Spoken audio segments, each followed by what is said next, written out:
Acabara de receber minha carta de aposentadoria quando o telefone tocou. Era minha nora. Vou deixar meus 3 filhos com você por 2 semanas. Afinal, você não faz mais nada da vida. Desliguei na cara dela e decidi dar-lhe uma lição que jamais esqueceria. Quando ela voltou de sua viagem de negócios, ela entrou em choque. Mas antes de continuar, confira se você já está inscrito no canal e escreva nos comentários. De onde você está assistindo este vídeo? Adoramos saber até onde nossas histórias estão chegando. Meu nome é Teresa e durante 38 anos dediquei minha vida ao ensino fundamental. Sonhava com o dia em que finalmente poderia descansar, viajar e aproveitar tudo o que adiei por tanto tempo. Quando o tão esperado dia chegou, a sensação foi indescritível. Finalmente seria dona do meu próprio tempo. Foi exatamente no 2º dia da minha aposentadoria que minha nora, Cristina, ligou. Estava sentada na sala contemplando folhetos de viagens para o Nordeste, lugares que sempre quis conhecer, mas nunca pude. Primeiro veio a criação do meu filho Rafael sozinha, depois que meu marido Antônio faleceu em um acidente de carro. Depois vieram anos sacrificando tudo para dar a ele educação de qualidade. Quando vi o nome de Cristina no telefone, hesitei. Sempre que ligava, era para pedir algo. Atendi mesmo assim. Teresa, ela começou, sem nem me cumprimentar. Nunca me chamava de sogra, muito menos de mãe. Tenho uma oportunidade incrível no Rio de Janeiro. Um congresso de marketing multinível que vai mudar nossas vidas. Marketing multinível. Outra de suas pirâmides onde sempre perdia dinheiro. Dinheiro do meu filho, que trabalhava 12 horas por dia numa metalúrgica para sustentar os caprichos dessa mulher. As crianças não podem faltar 2 semanas na escola, continuou. Então, vou deixá-las com você. Perdão? Minha voz saiu como um sussurro. Ah, não se faça de surda. Vou deixar o Lucas, a Júlia e o Pedro com você. Afinal, você não faz mais nada. Pode cuidar deles enquanto viajo. É perfeito. Não faço mais nada? Senti o sangue ferver nas veias. Esta mulher, que nunca trabalhou honestamente na vida, que vivia às custas do meu filho como uma parasita, estava me dizendo que eu não fazia nada? Cristina, tenho planos, respondi, tentando manter a calma. Planos?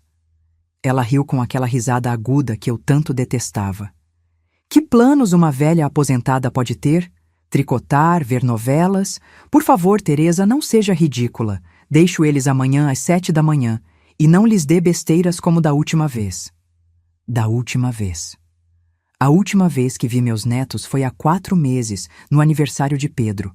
E só por 1 hora, porque, segundo ela, eles tinham que ir para a casa dos outros avós, os importantes, os que têm dinheiro.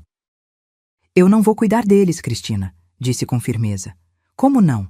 Você é a avó deles, é sua obrigação. Além disso, o Rafael concorda. Mentira. Meu filho nem sabia disso, tenho certeza. Ele trabalhava o dia inteiro para sustentar os caprichos desta mulher. Se quiser ver seus netos alguma vez, é melhor cooperar, ela ameaçou. Porque sou eu quem decide se eles terão avó ou não. Foi nesse momento que algo dentro de mim se quebrou. Ou melhor, algo em mim despertou. Se me conhecessem, saberiam que a professora Teresa nunca se calou diante de uma injustiça, e essa mulher acabava de me declarar guerra. Está bem, Cristina, eu disse com a voz mais doce que consegui fingir. Traga-os amanhã. Assim que eu gosto. E não os mime. Você sabe que eles são crianças difíceis, mas é porque você nunca soube educar o Rafael. Se ele tivesse tido uma mãe decente... Desliguei antes que ela terminasse a frase. Fiquei ali sentada, olhando para meu certificado de aposentadoria emoldurado na parede. 38 anos formando gerações, e minha própria nora me tratava como empregada gratuita. Mas se aprendi uma coisa em todos esses anos de magistério, é que as melhores lições não são ensinadas com palavras. Peguei meu celular e disquei um número que não usava há anos. Mariana. Sim, sou eu, Teresa. Preciso da sua ajuda. Você se lembra daqueles gravadores pequenos que usou na separação? Exato. E mais uma coisa. Sua irmã ainda trabalha no conselho tutelar? Perfeito. Desliguei e servi-me um chá de camomila. Amanhã começaria a verdadeira educação, mas não seria a das crianças. Cristina estava prestes a aprender a lição mais importante da sua vida. Nunca subestime uma professora aposentada com tempo livre e sede de justiça. Às 7h15 da manhã seguinte, Cristina estacionou na frente da minha casa. As crianças desceram arrastando os pés, cada uma com uma mochila maior que elas próprias. Eles já tomaram café da manhã, mas não dei almoço nem jantei. Isso fica com você, disse Cristina, checando o batom no espelho retrovisor. Lucas tem alergia à poeira. Júlia não come nada verde. Pedro precisa do tablet para dormir. E Rafael sabe que eles estão aqui? Perguntei, observando as crianças que pareciam extremamente infelizes. Rafael está trabalhando, como sempre. Alguém tem que sustentar esta família. Ela me olhou de cima a baixo. Nem todos têm a sorte de se aposentar com pensão do governo. Minha pensão, R$ 3.800 mensais depois de 38 anos de serviço. Cristina gastava mais do que isso em unhas e extensões de cílios. As crianças entraram arrastando os pés. Lucas, de 13 anos, com o celular grudado na cara. Júlia, de 10, com uma expressão de desgosto permanente, e Pedro, de 7, já procurando onde ficava a televisão. Comportem-se com a avó, disse Cristina sem nenhuma convicção. Depois, aproximou-se de mim e sussurrou. E não se atreva a encher a cabeça deles com suas ideias ultrapassadas. Lembre-se que sou eu quem decide se vocês se verão de novo. Ela foi embora sem se despedir dos filhos. Nem um beijo, nem um abraço, apenas o som do motor potente do seu carro novo se afastando. Fiquei ali parada com 3 crianças que me olhavam como se eu fosse uma estranha. E, de certa forma, era. Cristina havia construído um muro entre nós ao longo dos anos, com comentários maldosos sobre mim, limitando visitas, desvalorizando meus presentes. Vovó, onde está o Wi-Fi? Lucas quebrou o silêncio. Preciso do Wi-Fi. Agora. O roteador está com problema, menti. Na verdade, eu o havia desligado de propósito. O quê? Não pode ser. Mãe! Mãe! Ele começou a gritar como se estivesse sendo torturado. Sua mãe já foi, Lucas, e gritar não vai trazer o internet de volta. Você é a pior avó do mundo, por isso ninguém gosta de você. Aí estava o veneno de Cristina saindo pela boca do meu próprio neto. Não me doeu. Eu já estava preparada. Estou com fome, interrompeu Júlia, mas não vou comer nada do que você fizer. Mamãe diz que você cozinha mal e por isso o papai é tão magro. E eu quero ver desenho, acrescentou Pedro. Em casa eu vejo desenho o dia todo. Olhei para os 3. Produtos perfeitos do descuido disfarçado de educação moderna. Crianças que não conheciam limites, que não entendiam o que era respeito, que haviam sido programadas para me desprezar. Respirei fundo. Tinha 14 dias pela frente. 14 dias para mudar o curso dessa história. E eu tinha um plano. Decidi começar meu plano naquela mesma manhã. Depois de observar o comportamento dos meus netos por 1 hora, Lucas gritando pela falta de internet, Júlia reclamando de fome, mas se recusando a comer qualquer coisa que eu oferecesse, e Pedro chutando os móveis porque não havia canais de desenho na minha televisão antiga, reuni os 3 na sala. Tenho algumas regras para a estadia de vocês aqui, anunciei calmamente. Regras? Não seguimos regras, retrucou Lucas com desdém. Mamãe diz que regras são para pessoas sem criatividade. Sorri pacientemente. Na minha casa temos regras. Primeira, todos contribuem. Segunda, privilégios são ganhos, não dados. Terceira, respeito é obrigatório. O que isso significa? Perguntou Júlia, rolando os olhos. Significa que se vocês querem Wi-Fi, televisão ou qualquer outra coisa, terão que ganhar esses privilégios. Isso é ridículo! Gritou Lucas. Vou ligar para a mamãe. À vontade, respondi, entregando-lhe meu telefone fixo. O número dela está na agenda. Ele discou furiosamente. Após algumas tentativas, desligou. Ela não atende. Claro que não, disse calmamente enquanto colocava um gravador discreto sob a mesa de centro. Sua mãe está muito ocupada no congresso de marketing dela.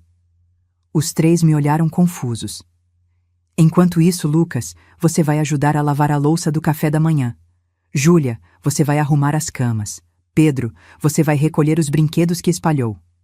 Não vou fazer nada disso, gritou Lucas, atirando o telefone no chão. Não reagi. Apenas peguei meu celular e tirei uma foto dele. Interessante. Estou documentando tudo para mostrar ao seu pai quando ele vier visitá-los. O papai vai vir aqui? Os olhos de Pedro se iluminaram. Claro que sim. Acha que vou deixar 3 crianças comigo por 2 semanas sem que o pai delas saiba? Essa informação pareceu desconcertá-los. Pela primeira vez, vi uma brecha na armadura de hostilidade que Cristina havia construído. Agora podem escolher. Ou ajudam com as tarefas designadas, ou passam os próximos 14 dias sem eletrônicos, sem sobremesa e sem passeios. Para minha surpresa, depois de alguns minutos de birra, eles começaram a fazer o que pedi.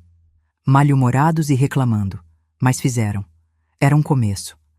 Naquela tarde, enquanto os 3 assistiam um desenho que permiti como recompensa pelo trabalho matinal, liguei para meu filho. Rafael, sou eu, sua mãe. Mãe, tudo bem? Aconteceu alguma coisa? Sim. Estou com seus filhos na minha casa. Um longo silêncio seguiu. Como assim? Cristina os deixou aqui esta manhã. Disse que ia para um congresso no Rio por 2 semanas e que você sabia. Outro silêncio. Eu não sabia de nada disso. Ela me disse que ia visitar a mãe dela e levaria as crianças. Exatamente como eu suspeitava. Bom, eles estão comigo agora, mas acho que você deveria passar aqui para vê-los. Há coisas que precisamos conversar. Estou saindo do trabalho agora mesmo. 1 hora depois, Rafael chegou. Quando as crianças o viram, algo extraordinário aconteceu. Os 3 correram para abraçá-lo, como se fazia semanas que não o viam. Na verdade, provavelmente fazia mesmo. Papai, a vovó não tem internet, queixou-se Lucas imediatamente. E ela quer que a gente faça tarefas, adicionou Júlia.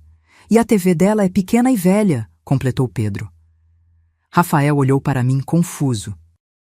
Mãe, o que está havendo? Crianças, por que não vão brincar no jardim enquanto converso com seu pai? Relutantemente, eles obedeceram. Assim que estávamos sozinhos, coloquei todas as cartas na mesa. Rafael, há quanto tempo você não passa um dia inteiro com seus filhos? Ele desviou o olhar envergonhado. Trabalho muito, mãe. Você sabe disso. E quando foi a última vez que você verificou o que Cristina anda fazendo com seu dinheiro? Ou para onde ela viaja todo mês? Do que você está falando? Mostrei a ele o Facebook de Cristina que eu havia acessado através do computador. Fotos dela em resorts, restaurantes caros, lojas de grife, todas postadas em horários em que supostamente estaria trabalhando ou cuidando das crianças. Isso deve ser antigo, ele tentou justificar. Olhe as datas, Rafael, e olhe isso. Mostrei a ele as menções a um tal de Daniel que aparecia com frequência nos comentários, sempre com corações e emojis suspeitos. Meu filho empalideceu. Eu não sabia. Claro que não sabia. Você está tão ocupado trabalhando para sustentar o estilo de vida dela que nem percebe que seus filhos estão sendo criados sem limites, sem valores e, pior, sendo envenenados contra você e contra mim. Envenenados? Ele parecia genuinamente confuso.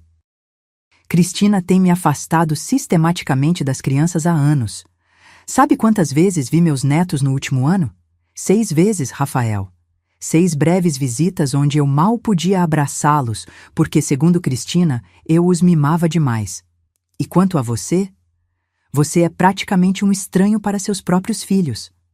Rafael desabou no sofá, segurando a cabeça entre as mãos. Meu Deus, o que eu fiz? A pergunta não é o que você fez, é o que você vai fazer agora. Coloquei minha mão em seu ombro. Essas crianças precisam do pai delas. Do pai real, não do caixa eletrônico que paga as contas e depois desaparece. Naquela noite, Rafael fez algo que não fazia há anos. Jantou com os filhos.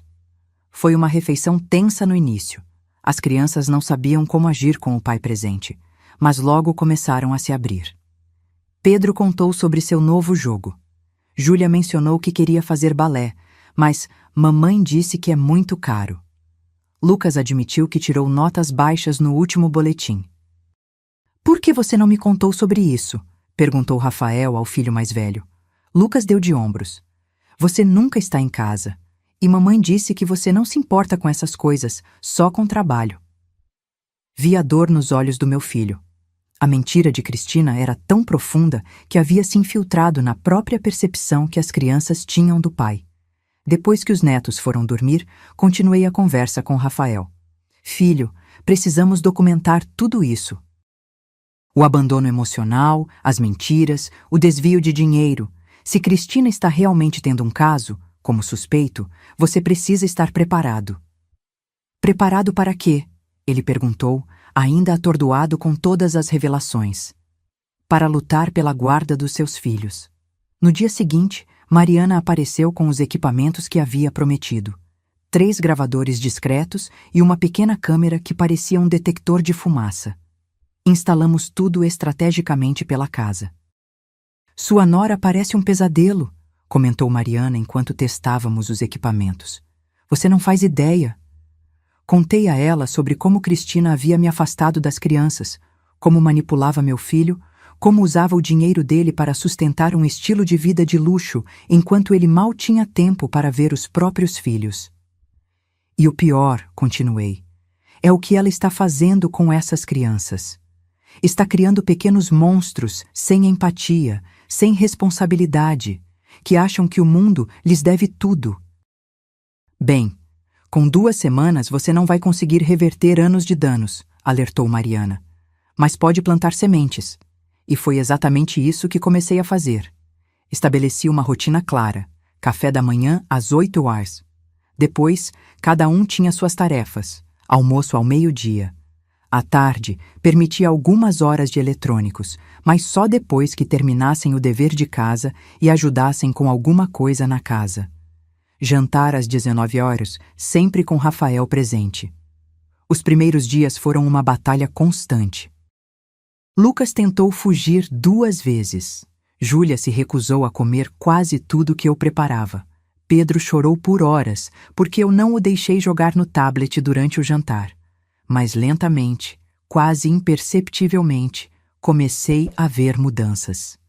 Na manhã do 5º dia, Lucas desceu para o café da manhã sem que eu precisasse chamá-lo 3 vezes.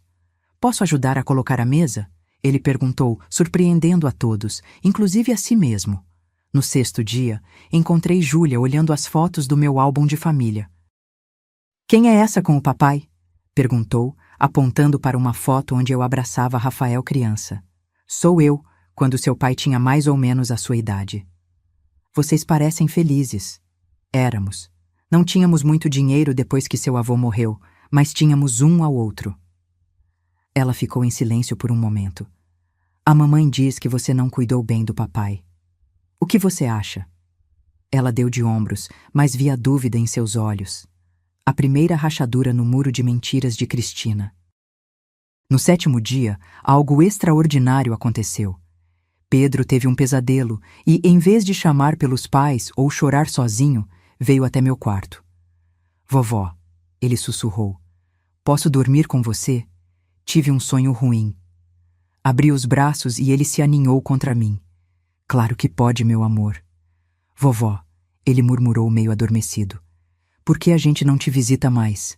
O que sua mãe diz sobre isso? Que você está sempre ocupada, ou que sua casa é perigosa para crianças, ou que você não gosta da gente." Meu coração se apertou.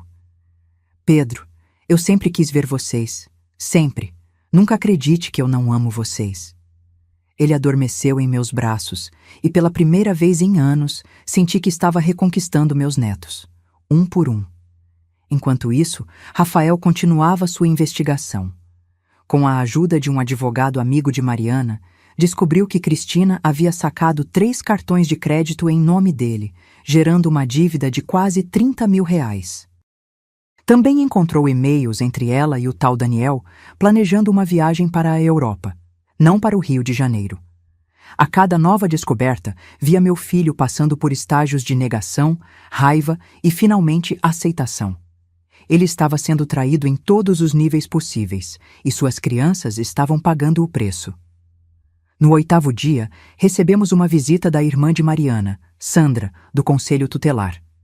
Oficialmente, era uma visita de rotina para verificar como as crianças estavam.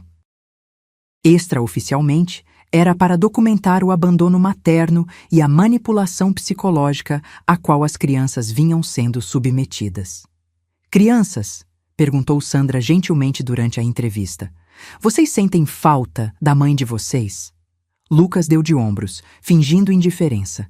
Júlia olhou para as próprias mãos. Foi Pedro quem respondeu com a honestidade brutal das crianças. Mamãe nunca está em casa mesmo. Ela sempre está viajando, ou com as amigas, ou falando no telefone com o tio Daniel. Tio Daniel? Sandra levantou as sobrancelhas, olhando para mim. Amigo da mamãe, explicou Pedro inocentemente. Ele às vezes dorme lá em casa quando o papai está viajando a trabalho. Lucas deu um chute no irmão por baixo da mesa, mas era tarde demais.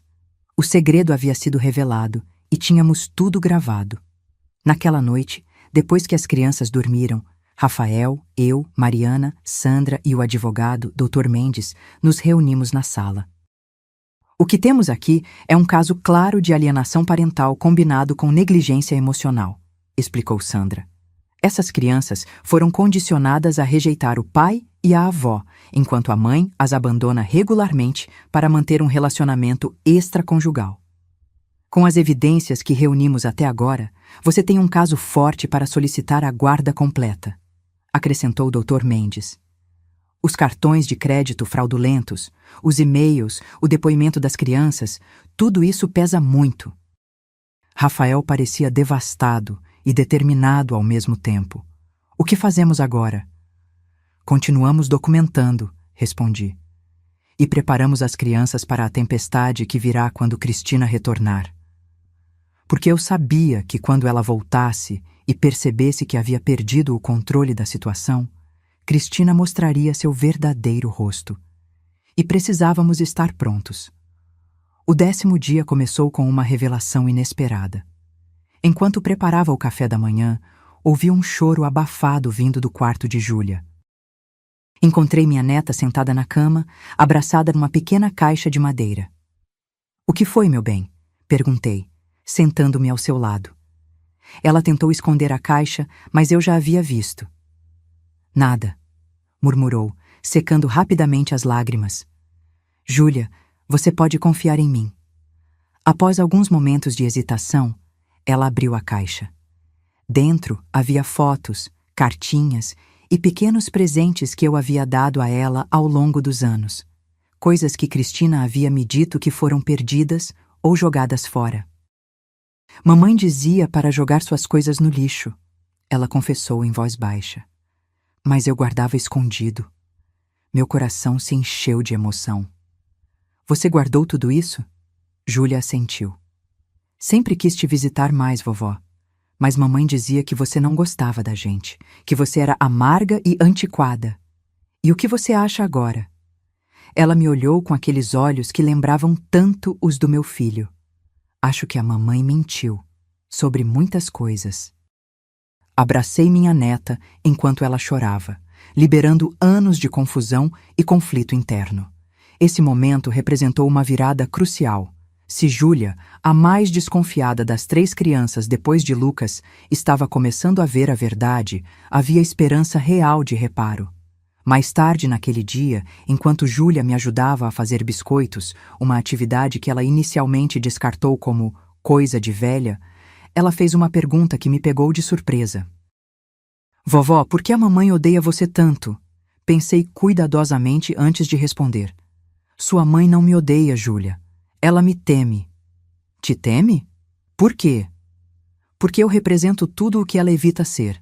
Alguém que trabalhou a vida inteira, construiu algo com as próprias mãos, criou um filho com valores. Ela quer tudo rápido, fácil, sem esforço. E quando alguém como eu existe, lembra a ela que escolheu o caminho errado.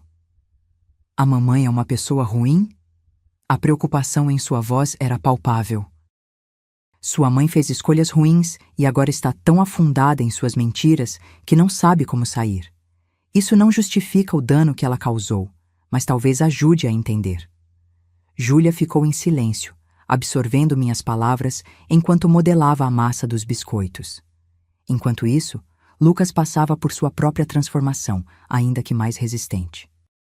Rafael começou a levá-lo para o trabalho depois da escola, mostrando a ele o que realmente acontecia lá: as longas horas, o esforço físico, o sacrifício. Foi um choque para o adolescente perceber que o dinheiro que financiava seus jogos e roupas caras vinha do suor diário do pai. "Papai", ele perguntou durante o jantar, "por que você não conta para a mamãe sobre as dívidas dos cartões?" Rafael olhou para mim antes de responder.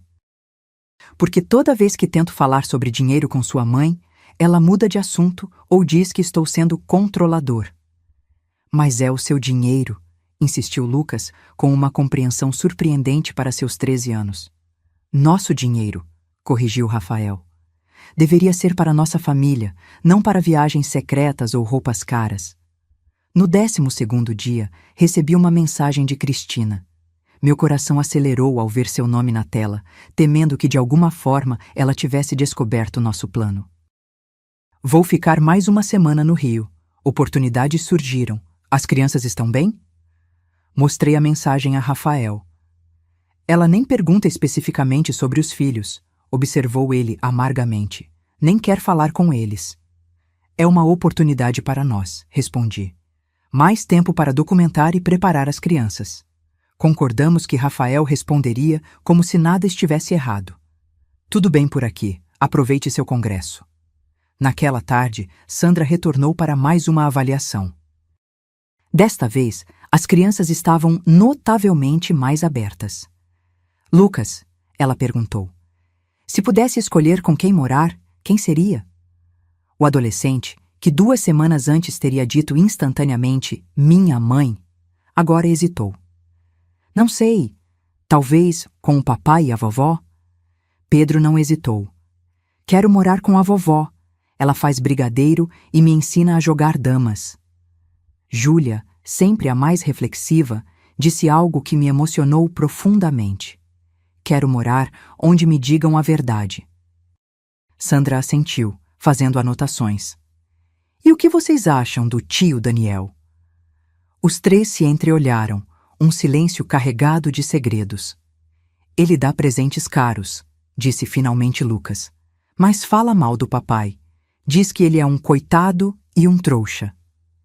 "E a mamãe ri quando ele fala assim", acrescentou Pedro com tristeza. Júlia completou. "Eles pensam que não escutamos quando fecham a porta do quarto, mas escutamos sim." Sandra continuou documentando cada revelação, construindo um caso que se tornava mais forte a cada dia. Enquanto isso, Dr. Mendes trabalhava nos aspectos legais. "Descobrimos mais", ele informou durante uma reunião noturna. "Cristina não está no Rio. Está em Búzios, em um resort de luxo, com o tal Daniel. Tudo pago com o cartão de crédito de Rafael." Também havia mais. Aparentemente, Cristina vinha esvaziando a conta poupança das crianças, dinheiro que Rafael colocava mensalmente para a faculdade deles. Quase 50 mil reais haviam desaparecido nos últimos 2 anos. "Como ela conseguiu acesso?" perguntei indignada. "Rafael deu procuração a ela anos atrás", explicou o advogado. "Um erro comum quando se confia cegamente no cônjuge." Meu filho parecia destroçado, mas também resoluto. "Eu vou recuperar esse dinheiro. E vou proteger meus filhos." Nos dias seguintes, intensificamos o plano. Eu ensinava as crianças a cozinhar pratos simples, contar histórias da nossa família e, principalmente, a reconhecer quando alguém estava tentando manipulá-los. "Quando uma pessoa te ama de verdade", expliquei enquanto plantávamos flores no jardim, ela nunca te afasta de outras pessoas que também te amam. Amor verdadeiro une, não separa. Pedro, sempre o mais receptivo, absorvia tudo como uma esponja. Júlia questionava, analisava e lentamente formava suas próprias conclusões. Lucas, o mais resistente, começava a mostrar sinais de mudança, principalmente depois que Rafael passou a dedicar tempo real a ele. No 14º dia, véspera da suposta volta de Cristina, que agora sabíamos que seria atrasada, fizemos algo especial. Um piquenique no jardim, com todos os pratos favoritos das crianças que eu havia aprendido a preparar nos últimos dias. Para quando vocês sentirem saudades, expliquei enquanto servia meu bolo de chocolate que Pedro tanto amava. Vamos sentir saudades, disse Júlia, surpreendendo a todos com sua honestidade. Nunca pensei que seria divertido ficar na casa da vovó. Lucas, ainda tentando manter sua pose de adolescente indiferente, murmurou: é até que legal aqui. Pedro, sempre o mais expressivo, declarou solenemente: quero morar aqui para sempre. Rafael, que agora passava todas as noites conosco, trocou um olhar significativo comigo. Sobre isso, precisamos conversar com vocês. Com palavras cuidadosamente escolhidas para sua idade, Rafael explicou às crianças que ele e a mãe deles estavam tendo problemas, que ela não havia sido honesta sobre muitas coisas e que mudanças provavelmente viriam quando ela retornasse. Que tipo de mudanças? Perguntou Lucas, subitamente alerta. Mamãe e eu podemos nos separar, respondeu Rafael com honestidade. E se isso acontecer, vou lutar para que vocês fiquem comigo. E longe da mamãe, os olhos de Pedro se encheram de lágrimas. Não necessariamente longe, mas vivendo principalmente comigo e visitando ela. Júlia, sempre surpreendendo com sua percepção, perguntou: é por causa do tio Daniel? Rafael respirou fundo. Parcialmente. Mas é principalmente porque sua mãe não tem sido honesta, tem tomado decisões que prejudicam nossa família, e porque vocês merecem um lar estável e verdadeiro. Foi uma conversa difícil, cheia de lágrimas e perguntas, mas necessária. As crianças precisavam estar preparadas para o que viria. Naquela noite, enquanto ajudava Pedro a escovar os dentes, ele me fez uma pergunta que partiu meu coração.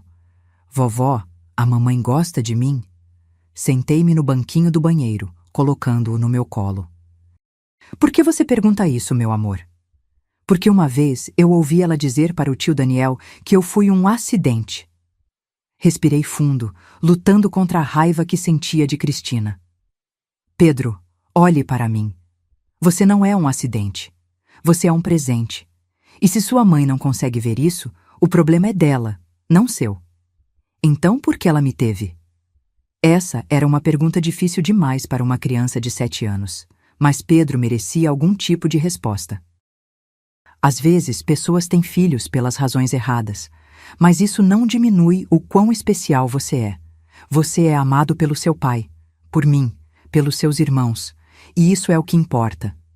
Ele me abraçou forte, e naquele momento prometi a mim mesma que faria tudo ao meu alcance para proteger essas crianças da toxicidade de sua própria mãe. Na manhã seguinte, recebemos uma ligação que mudou tudo. Era Cristina, claramente irritada. O que está acontecendo aí? Rafael não está atendendo minhas ligações e agora está dormindo na sua casa? Rafael pegou o telefone. Estou aqui, Cristina. Precisamos conversar quando você voltar. Sobre o quê? Sua voz estava defensiva. Sobre muitas coisas. Os cartões de crédito que você tirou em meu nome, para começar. Ou sobre o dinheiro da poupança das crianças que desapareceu. Um silêncio tenso seguiu-se, seguido por uma explosão de raiva. Quem você pensa que é para me investigar? Aposto que foi aquela sua mãe intrometida que colocou essas ideias na sua cabeça. Volte para casa, Cristina. Temos muito a discutir. Não me diga o que fazer, ela gritou. E aqueles pirralhos estão ouvindo? Porque se estiverem, podem ir se preparando. Quando eu voltar, vou levar os 3 comigo para a casa da minha mãe e você nunca mais vai vê-los.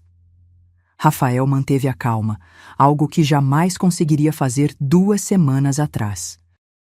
Acho que você está esquecendo quem paga as contas da casa. Volte amanhã como combinado. Estarei esperando com um advogado. Advogado? Ela parecia em pânico agora. Você não pode fazer isso comigo. Posso e vou. Até amanhã, Cristina. Ele desligou, deixando-a no meio de outra explosão de raiva. As crianças, que haviam ouvido tudo da escada, pareciam em choque. A mamãe vai nos levar embora? Perguntou Pedro, agarrando minha mão com força. Não, Rafael foi firme. Prometo a vocês que não. Passei o resto do dia preparando as crianças para o confronto que viria. Expliquei que sua mãe provavelmente estaria muito brava, que poderia dizer coisas para assustá-los ou fazê-los se sentir culpados, mas que eles precisavam lembrar da verdade que haviam descoberto nos últimos 15 dias. Vocês são amados, repeti para cada um. Vocês são fortes e juntos vamos superar isso. Na manhã do 16º dia, enquanto tomávamos café da manhã, ouvimos um carro frear bruscamente na frente da casa. Cristina havia voltado e, pelo som da porta batendo, não estava de bom humor. Rafael se levantou. Crianças, vão para o quarto da vovó. Nós chamamos quando for seguro. Para minha surpresa, eles obedeceram sem questionar, até Lucas. Uma mudança impensável 2 semanas atrás. Cristina entrou sem bater, como sempre. Vinha bronzeada, com roupas novas e uma expressão furiosa. Que história é essa de advogado? Ela disparou assim que viu Rafael. Então seus olhos pousaram em mim. E você? Sabia que tinha dedo seu nisso tudo? Sente-se, Cristina, disse Rafael com uma calma que eu nunca havia visto nele. Temos muito a discutir. Não me diga o que fazer na casa da sua mãe, ela gritou. Cadê meus filhos? Lucas, Júlia, Pedro? Eles não vão descer enquanto você estiver gritando, informei calmamente. Este é um ambiente seguro para eles e queremos mantê-lo assim. Ambiente seguro? Ela riu amargamente. Olha quem fala, a mulher que abandonou o filho na escola para dar aulas particulares. Sempre priorizou os filhos dos outros em vez do seu. Não funcionará dessa vez, Cristina, interrompeu Rafael. Chega de manipulação, sei de tudo. Sobre Daniel, sobre os cartões de crédito, sobre o dinheiro da poupança das crianças, sobre suas viagens de trabalho. O rosto dela empalideceu, mas rapidamente se recompôs. Não sei do que você está falando. Está delirando.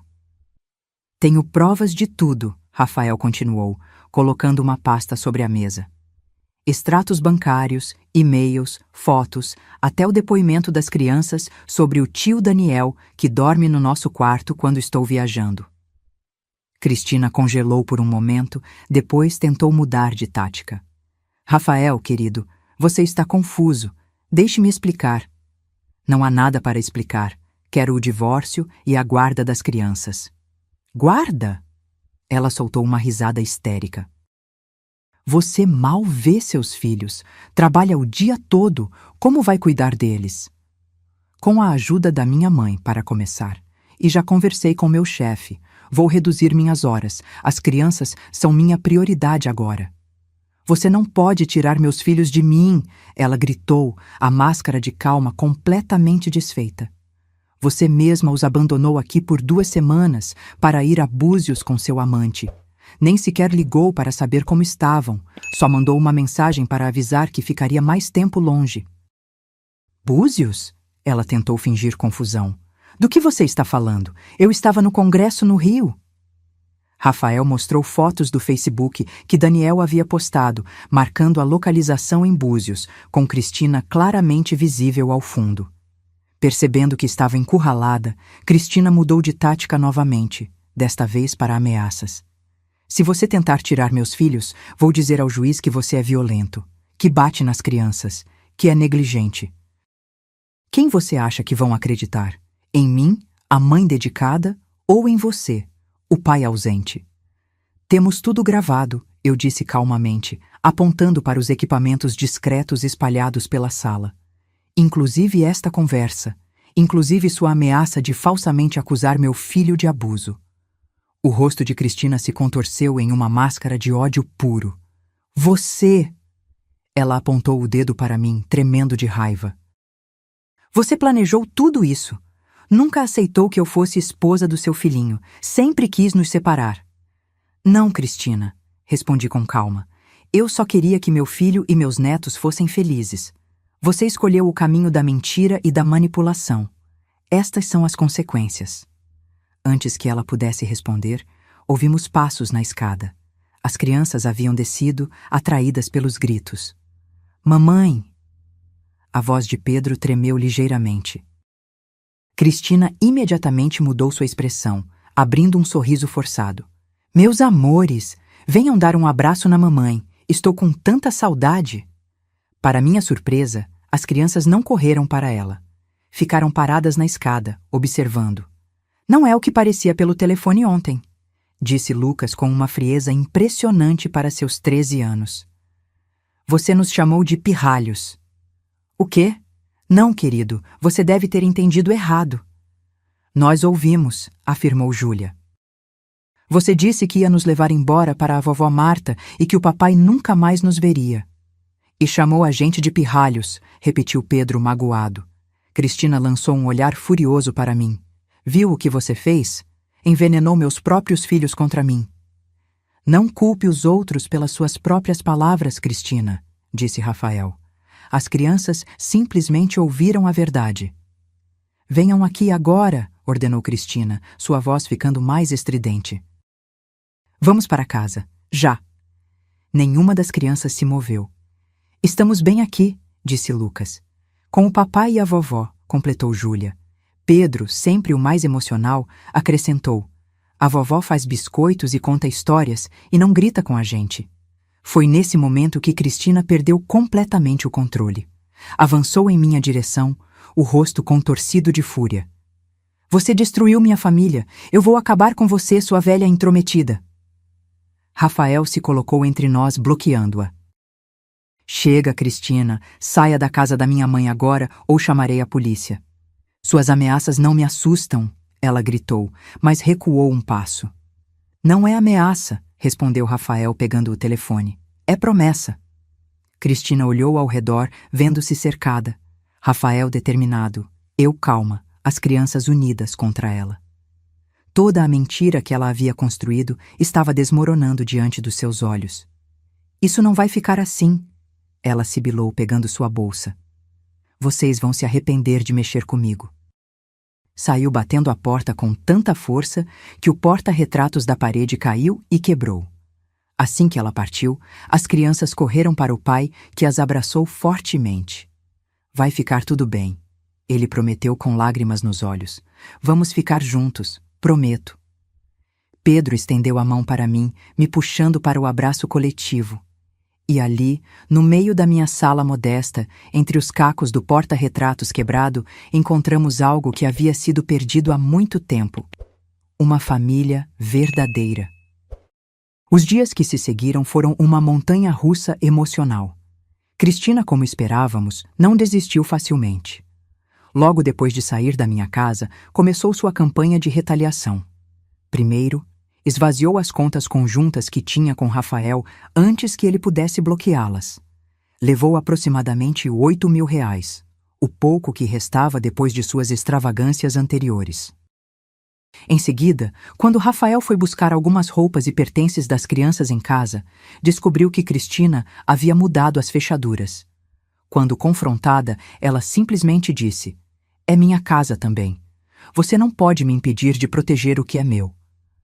Rafael, seguindo o conselho do Dr. Mendes, não reagiu às provocações. Em vez disso, documentou tudo e seguiu estritamente o protocolo legal. Entrou com o pedido de divórcio, solicitação de guarda provisória das crianças e uma medida cautelar para congelar os bens do casal. As crianças, enquanto isso, permaneceram comigo. Apesar da confusão e tristeza naturais, estavam se adaptando surpreendentemente bem. Estabelecemos uma rotina que proporcionava estabilidade. Escola durante o dia, tarefas e brincadeiras à tarde, jantar em família à noite. Lucas, que antes havia sido o mais resistente, agora era o mais protetor dos irmãos. Assumiu o papel de homem da casa, quando Rafael estava no trabalho, ajudando-me com tarefas que exigiam força ou altura. Júlia descobriu o prazer da leitura, algo que Cristina sempre desencorajou por considerar perda de tempo, e devorava os livros infantis que guardei da época de Rafael. Pedro, sempre o mais adaptável, parecia florescer com a estabilidade e atenção que recebia. Uma semana após o confronto, recebemos a primeira intimação judicial. Cristina havia apresentado sua própria versão dos fatos. Alegava que Rafael era emocionalmente abusivo, que eu havia manipulado as crianças contra ela e que ela era uma mãe dedicada cuja única falha foi tentar construir uma carreira enquanto cuidava de 3 crianças. Como ela consegue mentir com tanta convicção? Perguntou Rafael, incrédulo, após ler o documento. Anos de prática, respondi. Mas não se preocupe, temos provas, ela só tem palavras. Nossa primeira audiência foi marcada para dali a 3 semanas. 3 semanas de angústia, preparação e tentativas de manter as crianças protegidas do pior da batalha. Nesse período, Cristina tentou várias táticas. Apareceu na escola das crianças, causando uma cena tão grande que a diretora precisou chamar a segurança. Começou a ligar para as crianças tarde da noite, chorando e dizendo que estava sofrendo por causa do papai malvado e da vovó manipuladora. A pior tentativa veio na 3ª semana, quando descobrimos que ela havia criado perfis falsos nas redes sociais para espalhar rumores sobre mim e Rafael. Postagens anônimas insinuando que eu havia sido demitida da escola por incompetência, uma mentira descarada, me aposentei com honras, que Rafael tinha problemas com álcool, ele mal bebia uma cerveja nos fins de semana e que as crianças estavam implorando para voltar para a mãe. Felizmente, nossa advogada estava preparada. Apresentamos capturas de tela mostrando que os perfis haviam sido criados recentemente, todos com o mesmo padrão de escrita característico de Cristina, e todos acessados do mesmo endereço IP. O dia da audiência finalmente chegou. Rafael contratou uma babá de confiança para ficar com as crianças, poupando-as do trauma de ver os pais em litígio. Eu insisti em acompanhar meu filho, apesar das tentativas de Cristina de me excluir do processo. O tribunal familiar estava lotado naquele dia. Casais em diferentes estágios de separação, crianças confusas, advogados apressados. Em meio a essa triste coreografia, vi Cristina pela primeira vez desde o confronto em minha casa. Ela havia calculado cada detalhe de sua apresentação. Vestia-se com simplicidade estudada, nada dos trajes caros e extravagantes que costumava usar. Seu rosto estava livre da maquiagem pesada que preferia, substituída por um visual natural que gritava "mãe dedicada". Carregava uma pasta cheia de papéis, provavelmente para dar impressão de organização e seriedade. Quando nos viu, fingiu surpresa e depois mágoa, como se nossa presença fosse um golpe inesperado. Eu quase poderia admirar sua capacidade de atuação, se não estivesse sendo usada para tentar destruir meu filho e netos. A audiência começou e Cristina apresentou sua versão primeiro. Com lágrimas controladas e voz trêmula na medida certa, descreveu-se como uma mãe abnegada que fazia tudo pelos filhos. Pintou Rafael como um workaholic ausente que subitamente decidiu roubar seus filhos após ser envenenado por mim, a sogra ressentida que nunca a aceitou. "Só quero meus filhos de volta", ela concluiu, com uma lágrima solitária escorrendo perfeitamente pela bochecha. "Eles precisam da mãe deles." Então, foi nossa vez. Doutor. Mendes apresentou metodicamente nossas evidências, os extratos dos cartões de crédito fraudulentos, os comprovantes de saques da poupança das crianças, as fotos de Búzios com Daniel, as gravações de Cristina ameaçando falsamente acusar Rafael de abuso e, mais impactante, os depoimentos gravados das próprias crianças. A expressão da juíza mudava visivelmente a cada nova prova. Quando o vídeo de Lucas descrevendo como a mãe falava mal do pai com o tio Daniel foi exibido, Cristina perdeu a compostura. Isso é montagem, ela gritou, levantando-se. Eles manipularam meus filhos. É ilegal gravar crianças sem consentimento. A juíza, uma mulher de meia idade com olhos perspicazes, que pareciam ter visto todos os tipos de mentiras em sua carreira, pediu silêncio. Senhora Cristina, controle-se ou será retirada do tribunal, ela advertiu. Depois, dirigindo-se ao nosso advogado, perguntou: estas gravações foram obtidas legalmente? Sim, meritíssima. Foram feitas na residência da senhora Teresa com conhecimento e consentimento do pai das crianças, que detém autoridade parental igual. A juíza assentiu e a audiência continuou. O golpe final veio quando apresentamos o áudio de Cristina, discutindo com Daniel sobre seus planos de esvaziar as contas e desaparecer com as crianças. Depois que conseguirmos o que precisamos, pegamos os pirralhos e sumimos. Ele nunca vai nos encontrar, dizia sua voz claramente no gravador. Aquele idiota trabalha tanto que nem vai ter tempo para procurar direito. O silêncio que se seguiu foi ensurdecedor. Cristina parecia ter encolhido em sua cadeira, sua fachada de mãe dedicada completamente desmoronada. Após ouvir os argumentos finais, a juíza não precisou de muito tempo para decidir.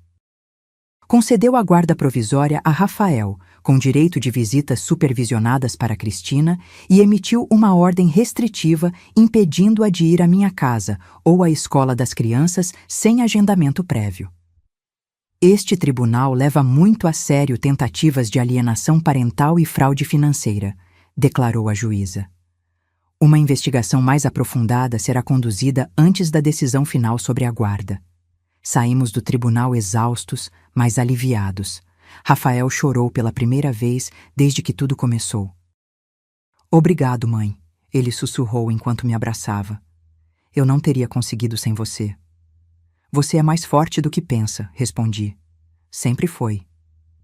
Quando chegamos em casa, as crianças nos esperavam ansiosas. Explicamos da forma mais gentil possível o resultado da audiência. Então vamos morar com o papai? Perguntou Pedro, tentando entender. Sim, por enquanto vocês vão morar oficialmente com o papai, aqui na casa da vovó, até encontrarmos um lugar novo. E a mamãe? Perguntou Júlia, sua expressão difícil de ler. Vocês vão poder ver a mãe de vocês, explicou Rafael. Mas nas primeiras vezes vai ser com alguém do juizado presente, para garantir que tudo corra bem. Eu não quero ver ela, declarou Lucas, cruzando os braços. Ela mentiu para a gente a vida toda. Rafael se ajoelhou na frente do filho. Lucas, entendo como você se sente, mas ela ainda é sua mãe. Talvez um dia ela perceba seus erros e mude. Precisamos dar essa chance a ela. Lucas não parecia convencido, mas assentiu relutantemente. As semanas seguintes foram de adaptação. Rafael conseguiu negociar um horário mais flexível no trabalho, permitindo-lhe estar presente na vida escolar das crianças. Encontramos uma casa para alugar a poucos quarteirões da minha, permitindo que eu continuasse presente no dia a dia deles. A primeira visita supervisionada com Cristina foi tensa. Ela apareceu carregada de presentes caros, sua tática usual para comprar afeição.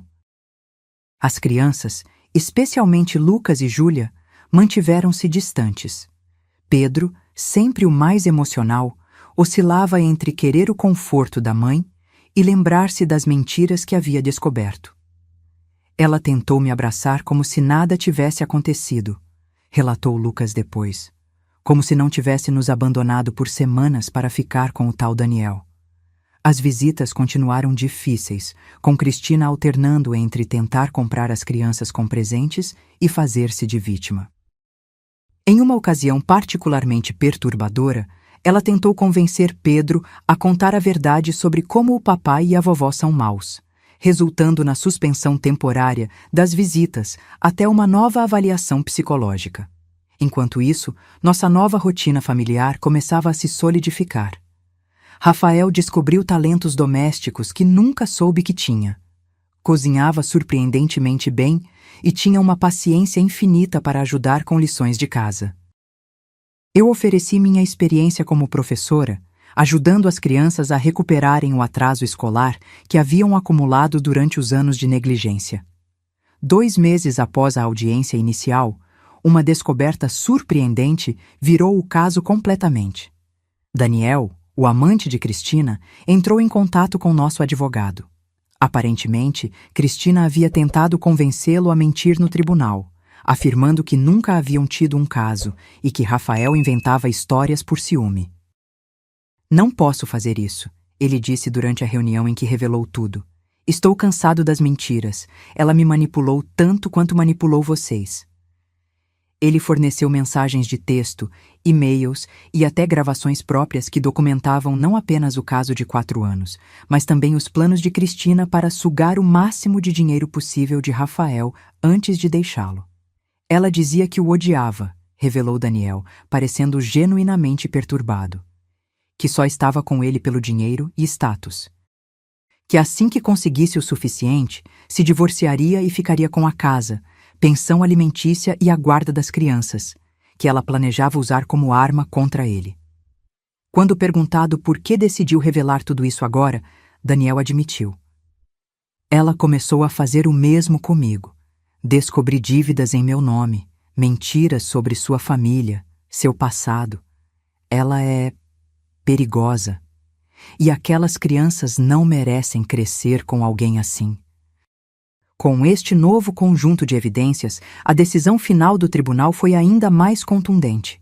Rafael recebeu a guarda completa das crianças, com visitas supervisionadas para Cristina, reduzidas a 1 vez por mês.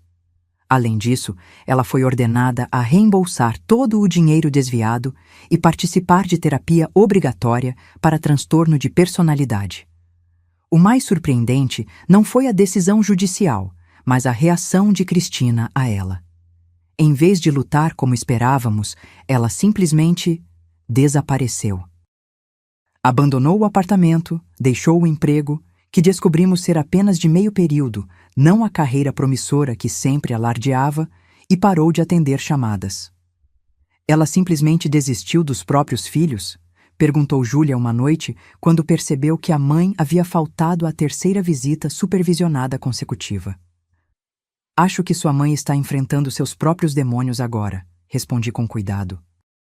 Às vezes, pessoas como ela não sabem como lidar com a verdade quando ela finalmente vem à tona. Vocês acham que ela vai voltar algum dia? A voz de Pedro era pequena e insegura. Rafael abraçou o filho. Não sei, filho. Mas saiba que, com ou sem ela, você tem uma família que te ama incondicionalmente. 6 meses se passaram desde o confronto inicial em minha sala.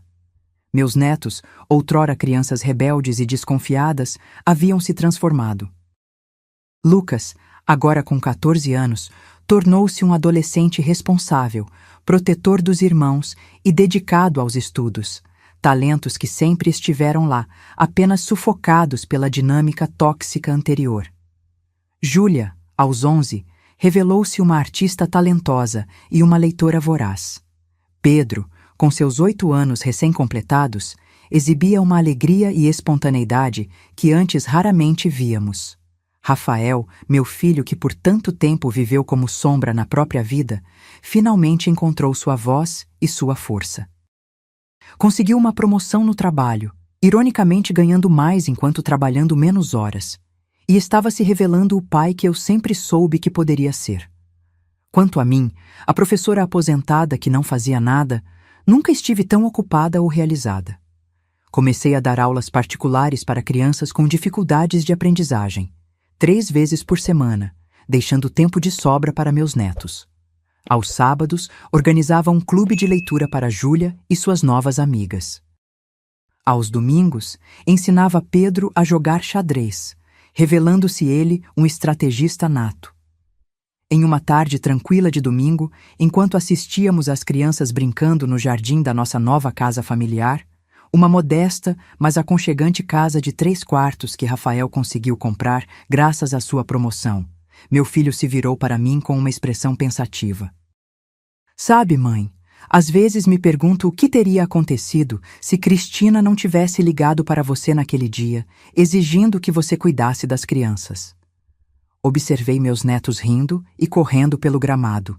livres do peso das mentiras e manipulações que haviam carregado por tanto tempo. Acredito que a verdade sempre encontra um caminho, filho. Mais cedo ou mais tarde, as máscaras caem. Mesmo assim, ele sorriu, apertando minha mão. Obrigado por não desistir de nós. E olhei para aquela família renascida das cinzas de um casamento tóxico. As crianças que finalmente podiam ser crianças. O filho que encontrou sua força. A avó que recusou ser apenas uma babá conveniente e, ao fazer isso, salvou todos. Nunca, prometi, retribuindo o aperto. Nunca desistirei. Seria maravilhoso dizer que nossa história terminou ali, com todos nós vivendo felizes para sempre. Mas a vida raramente é tão simples ou definitiva. A verdade é que os meses que se seguiram trouxeram novos desafios, revelações surpreendentes e, eventualmente, uma forma inesperada de resolução. Aproximadamente 8 meses após o desaparecimento de Cristina, quando já começávamos a nos acostumar com a ideia de que ela talvez nunca mais retornasse, recebemos uma ligação que mudaria tudo novamente. Era uma tarde comum de quarta-feira. Rafael estava no trabalho, as crianças na escola, e eu aproveitava algumas horas tranquilas para preparar as aulas particulares que daria no dia seguinte. O telefone tocou e, ao atender, não reconheci imediatamente a voz do outro lado. Senhora Teresa! A voz feminina soava hesitante, quase irreconhecível. Sim, quem fala? Um longo suspiro. É Cristina. Meu coração acelerou. Não ouvíamos dela há 8 meses, sem visitas, sem ligações, sem mensagens para as crianças em aniversários ou feriados. Era como se tivesse sido engolida pela terra. Cristina? Tentei manter a voz neutra, profissional. O que posso fazer por você? Eu sei que não tenho direito de pedir nada, mas preciso falar com Rafael. É importante. Algo no tom dela me fez hesitar antes de desligar. Não era o tom manipulador habitual, nem a falsa doçura que usava quando queria algo. Soava quebrada. Rafael está trabalhando agora. Posso dizer que ligue mais tarde. Por favor. Sua voz tremeu ligeiramente. É realmente importante. Estou no Hospital São Lucas, quarto 342. Hospital? Isso não fazia parte do repertório usual de manipulações dela. Você está doente? Outro longo silêncio. Sim. Não é contagioso nem nada que possa afetar as crianças. Mas não sei quanto tempo me resta e preciso falar com ele. Com todos vocês, na verdade. Depois de prometer que passaria o recado, desliguei pensativa. Meu instinto de proteção gritava que poderia ser mais uma armadilha, um esquema elaborado para reconquistar a simpatia das crianças ou manipular Rafael. Mas algo na voz dela. Quando Rafael voltou do trabalho, relatei a ligação com toda a honestidade. Hospital? Ele pareceu genuinamente surpreso. Você acha que é verdade? Não sei, mas é fácil verificar. O Hospital São Lucas é aqui perto. Rafael ficou em silêncio, claramente dividido. Nos últimos 8 meses, ele finalmente havia começado a se curar, a reconstruir sua confiança, a ser o pai que sempre quis ser. E se for só mais um truque? E se não for? Respondi suavemente. Rafael, você não precisa permitir que ela volte à vida de vocês, mas se algo realmente estiver errado, você vai se arrepender de não ter pelo menos verificado. Naquela noite, depois de colocar as crianças na cama, Rafael foi ao hospital. Voltou 2 horas depois com o rosto pálido e os olhos vermelhos. É verdade, ele disse assim que entrou, desabando no sofá. Ela está com câncer de pâncreas em estágio avançado, terminal. Sentei-me ao lado dele, absorvendo a notícia. Quanto tempo? Semanas, talvez poucos meses. Ela descobriu há 6 meses, mas não quis dizer nada. Estava envergonhada. Disse que não merecia nossa simpatia depois de tudo o que fez. Isso não soava como a Cristina que conhecíamos, a mulher que nunca admitia erro, que sempre encontrava alguém para culpar. ela parece diferente. Muito diferente. Rafael passou as mãos pelo rosto. Quase irreconhecível fisicamente também. Emagreceu tanto, perdeu o cabelo pela quimioterapia. Mas é mais do que isso. É como se a máscara tivesse caído. Ou talvez a doença tenha trazido alguma clareza, não sei. O que ela quer? Pedir perdão, aparentemente.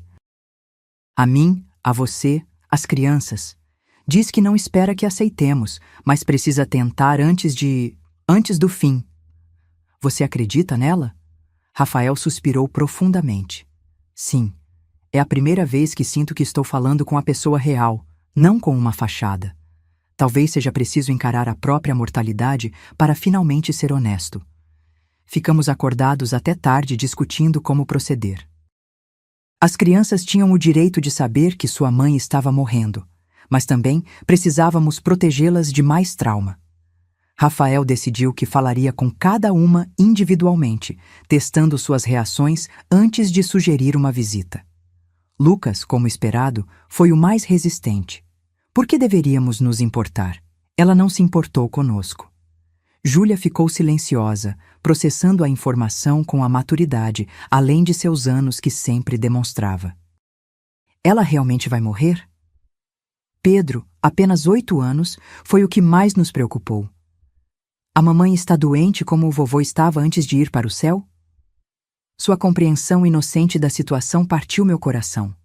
No final, decidimos que a escolha seria deles. Lucas inicialmente recusou-se a visitar, mas após uma semana de reflexão, mudou de ideia. Vou só para mostrar que sou melhor que ela, ele declarou, embora eu suspeitasse que havia mais sentimentos envolvidos do que ele admitia.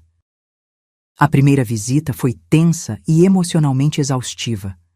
Cristina realmente estava irreconhecível. A mulher que antes era vaidosa e exuberante, agora era uma sombra frágil na cama do hospital. Ainda assim, seus olhos se iluminaram ao ver as crianças. As conversas foram desajeitadas no início.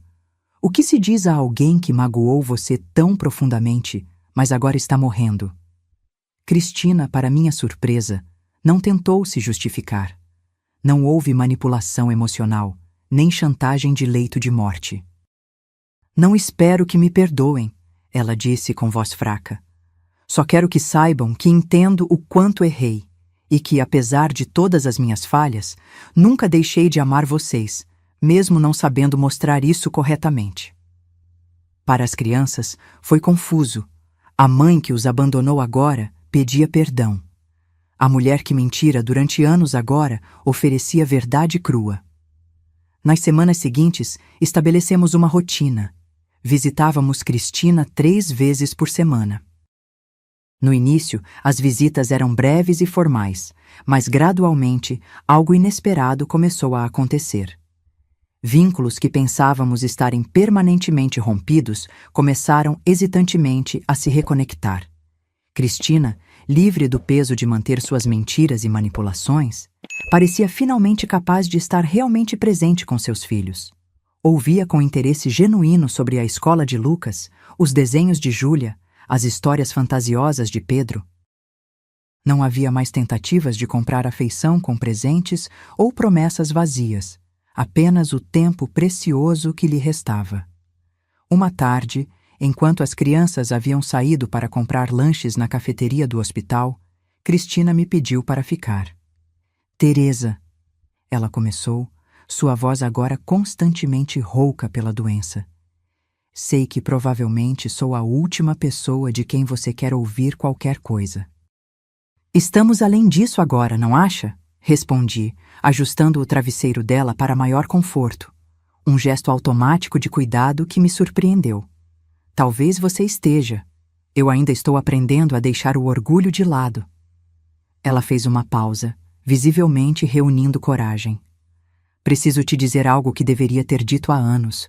Obrigada por nunca desistir deles, por ver através de mim quando ninguém mais via. Sentei-me, surpresa com a sinceridade em sua voz. Eles sempre mereceram algo melhor do que eu, continuou. Sempre soube disso, no fundo, talvez por isso eu tentasse tanto te afastar. Você era o espelho que mostrava tudo o que eu não era: paciente, altruísta, forte de verdade.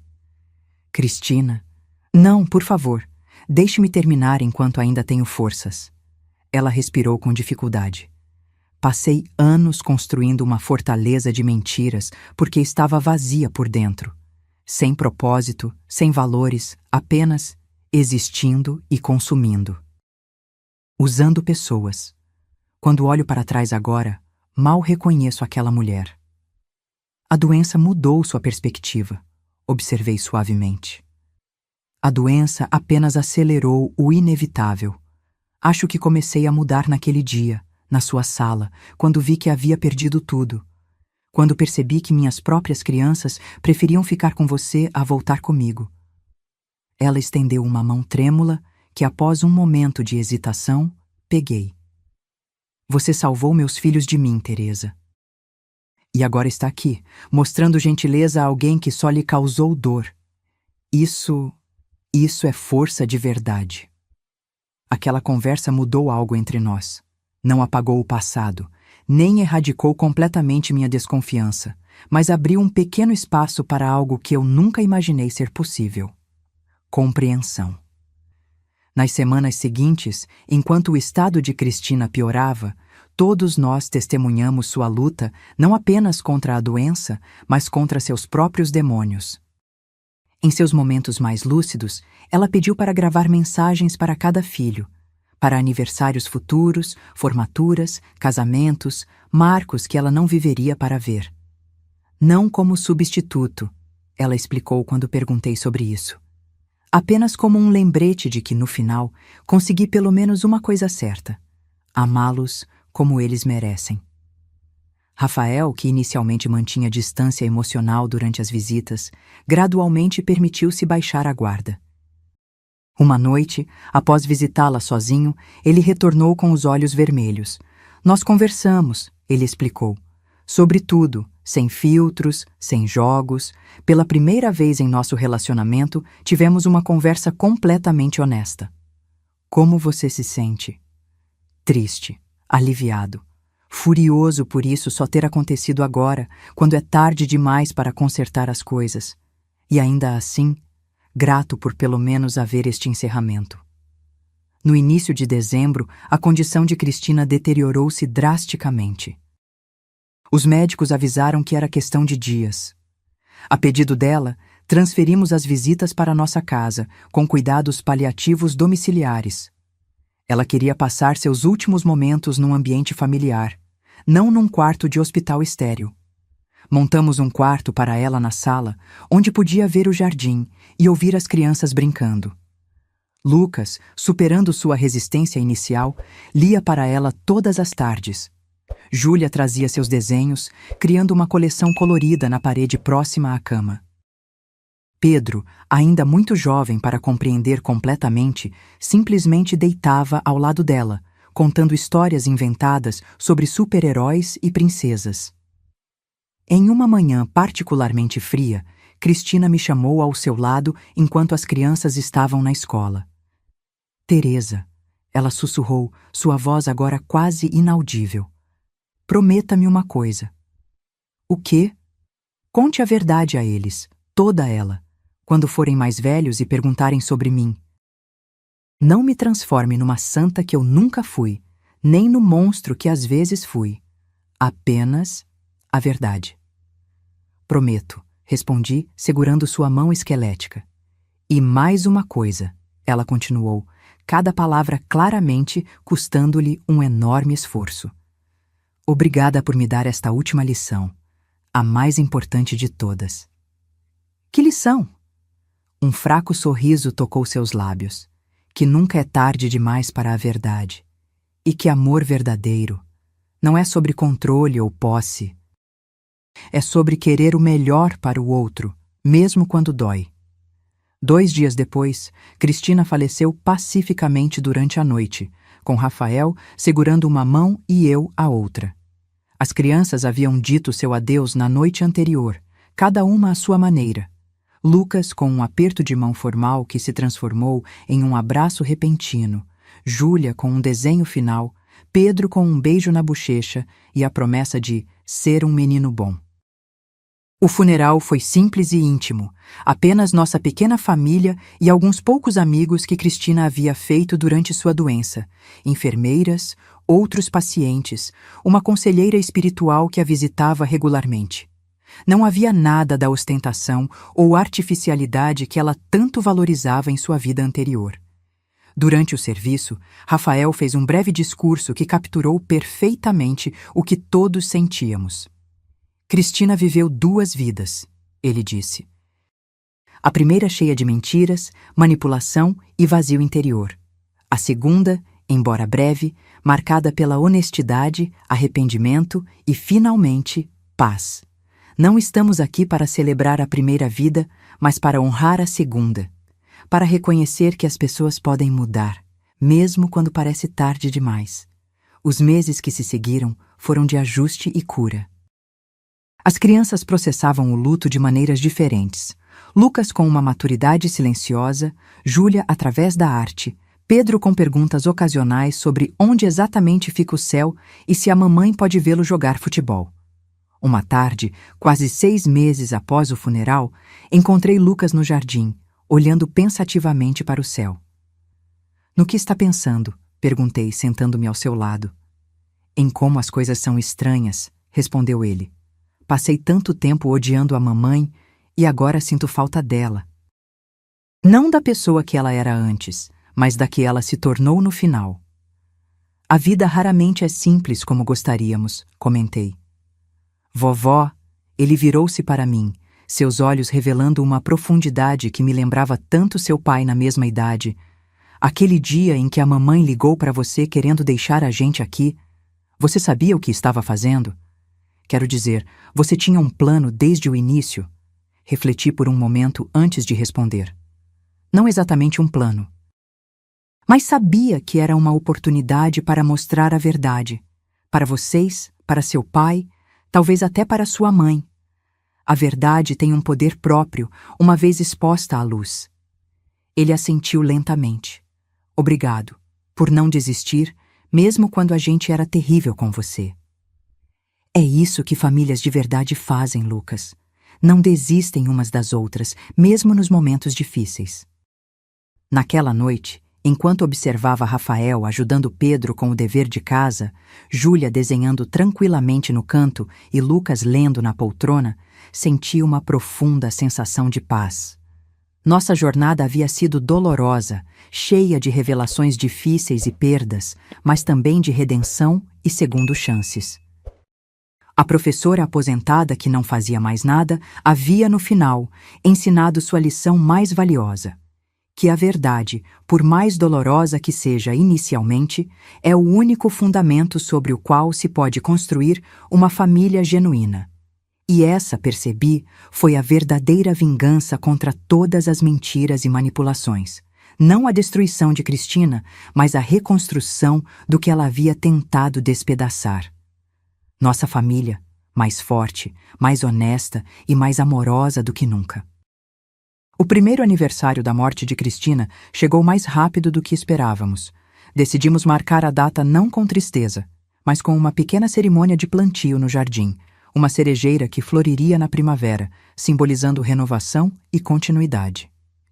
"Acho que ela gostaria disso", comentou Rafael enquanto as crianças se revezavam jogando terra ao redor da pequena árvore. Algo bonito surgindo de tudo isso. "Concordo", respondi, observando como cada um dos netos lidava com o momento de maneira diferente.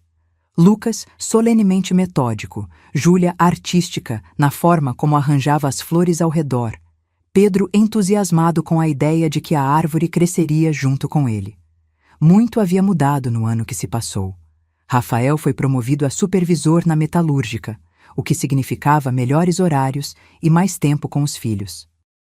Descobrimos que ele tinha talento para fotografia, um hobby que começou quase por acidente quando ganhou uma câmera antiga em um bazar beneficente e que agora estava se transformando em uma possível carreira paralela.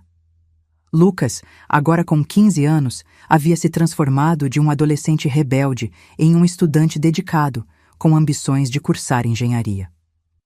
Como o papai queria ter feito, ele explicou, causando lágrimas nos olhos de Rafael. Júlia, aos 12, revelou-se não apenas uma artista talentosa, mas também uma escritora promissora. Seus contos e poemas frequentemente falavam sobre famílias, verdades e transformações, processando suas experiências através da arte. Pedro, agora com 9 anos, continuava sendo o raio de sol da família.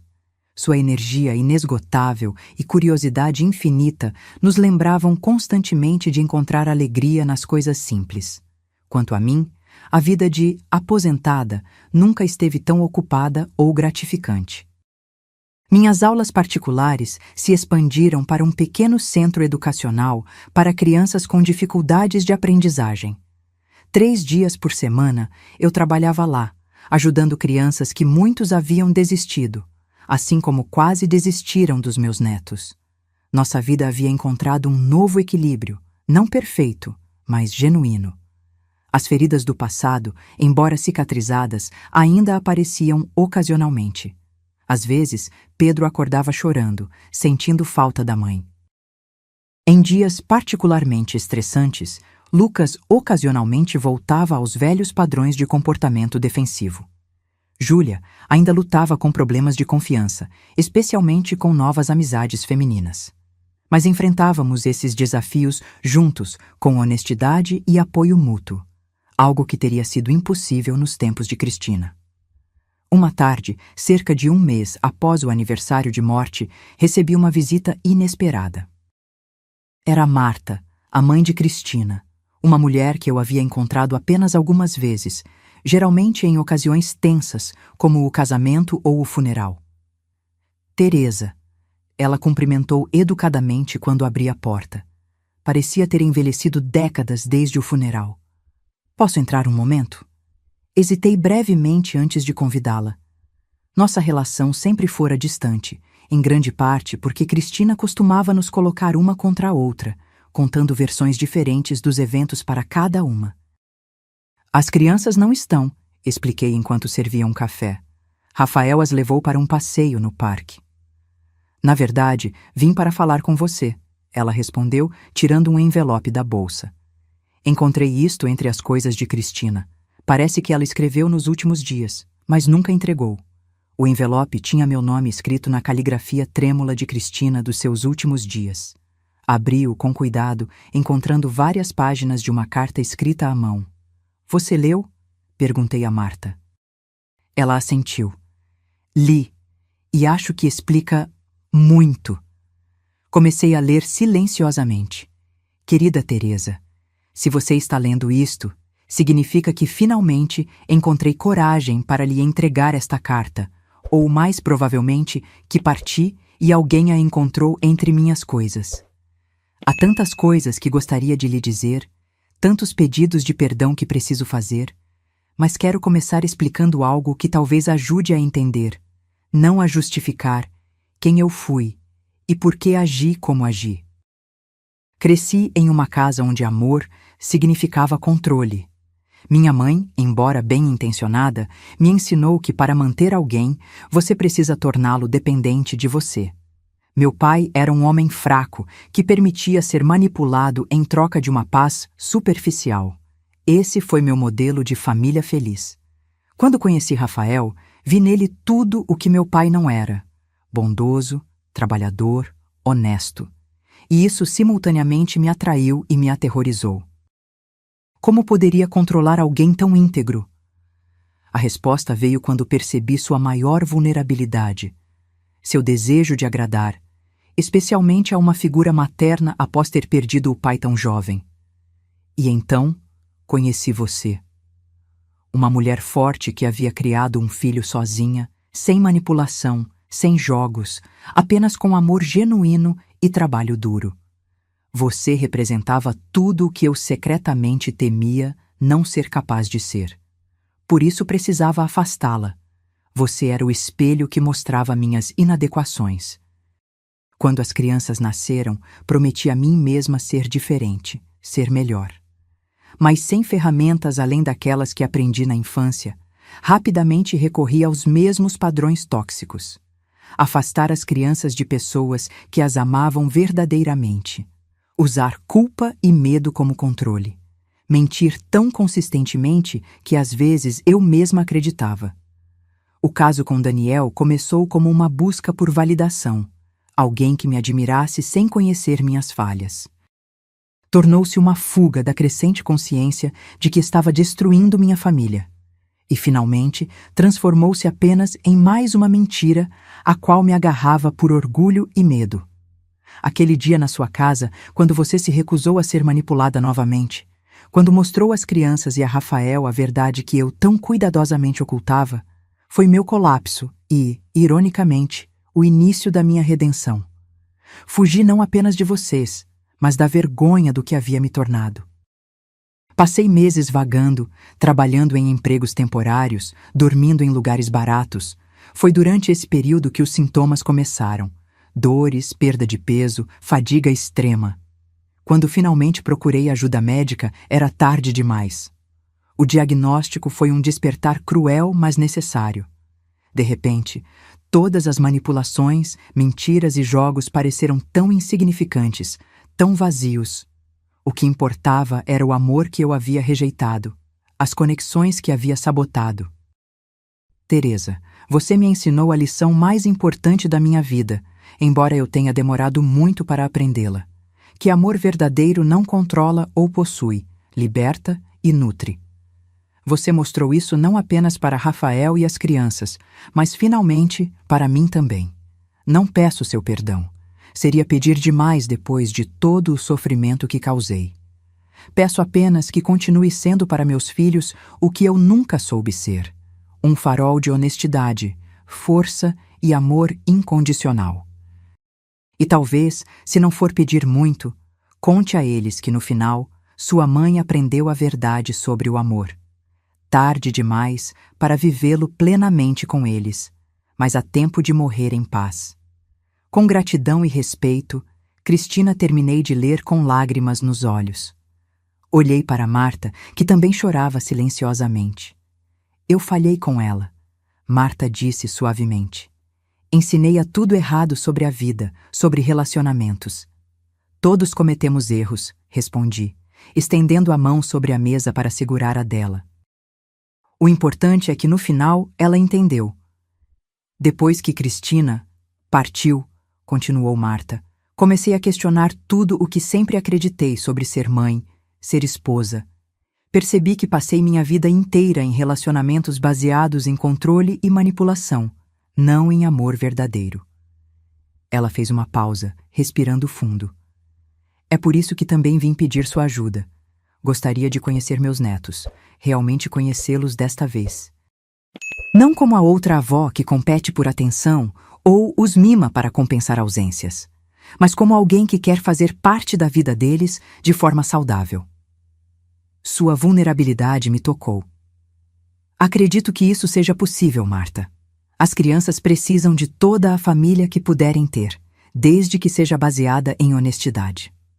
Quando Rafael e as crianças voltaram, encontraram Marta e eu conversando na varanda, compartilhando histórias e fotos antigas de Cristina quando criança. Houve um momento inicial de tensão. As crianças associavam a avó materna às mesmas manipulações da mãe, mas Rafael, mostrando a nova sabedoria emocional que havia desenvolvido, incentivou-os a darem uma chance. As pessoas podem mudar, ele lembrou-os gentilmente. Vimos isso acontecer com sua mãe. Os meses seguintes trouxeram uma nova dinâmica à nossa família estendida. Marta, aos 70 anos, estava reaprendendo a se relacionar sem manipulação ou controle. Às vezes, escorregava em velhos padrões, mas estava genuinamente tentando. Rafael estabeleceu limites claros mais justos para seu envolvimento, e eu ajudava a mediar quando necessário. Para as crianças, ter outra conexão com sua mãe através de Marta era tanto um conforto quanto um desafio. Lucas inicialmente manteve distância, mas gradualmente começou a apreciar as histórias sobre uma Cristina mais jovem e menos complicada. Júlia encontrou na avó uma aliada surpreendente para seus interesses artísticos. Marta havia sido professora de artes antes de se aposentar, algo que Cristina nunca havia mencionado. Pedro, sempre o mais aberto, simplesmente gostava de ter outra vovó para amar. Uma noite, enquanto organizava álbuns de fotos com Rafael, comentei sobre quão surpreendente era esta nova fase de nossas vidas.